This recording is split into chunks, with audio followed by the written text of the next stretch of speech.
My name is Cathy Blaivas. I'm one of the organizers of Protect Plummer Park. It just so happens I live on North Vista Street, which is the street right behind us.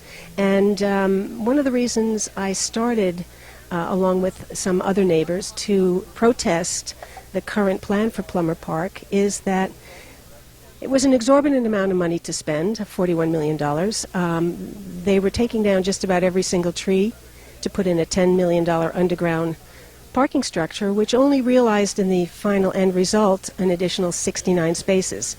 Additionally, if you see the building behind me, or behind the signs over there, that's the only two WPA buildings built during the Roosevelt administration in all of West Hollywood. And those are coming down in part to make way for the underground parking lot, but mostly because the city feels that the residents, the neighbors, the constituents, whatever you want to call us, the city feels that what we really want is additional green space.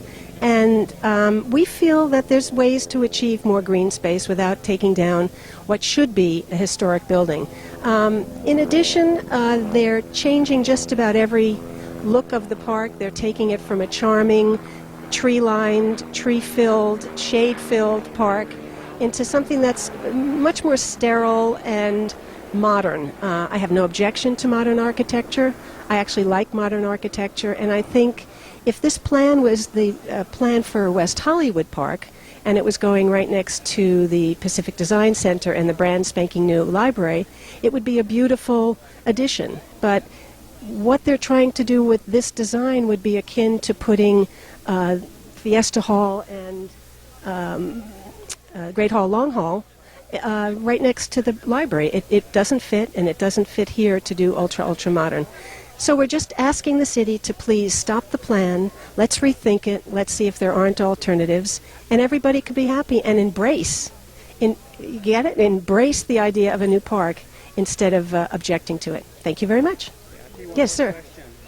You and I had conversation before about the daycare center. Oh, yes, excuse me. Play area being up on top of the roof. Right. Your thoughts on that, please? Again, one of the things that we suggested to the city was instead of demolishing Great Hall, Long Hall, it might make, you might have to rework it a little bit, but the bones of it are such that it would make a wonderful preschool, because the preschool that they have planned is, again, ultra-modern.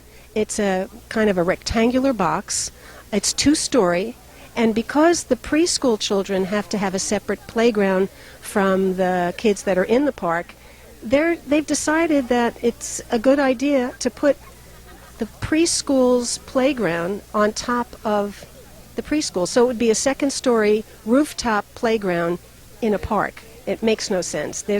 You're in a park. You're going to put kids on a roof to play. So that's, again, one of the other concerns that we have. There are aspects of the plan we like. We like the idea of refurbishing Fiesta Hall and making it into a state-of-the-art theater. But we don't like the idea that they're changing the facade of the exterior to be ultra modern. So that's basically our complaints, and we look forward, ideally, to stopping the plan and opening up a really good, meaningful dialogue with the city.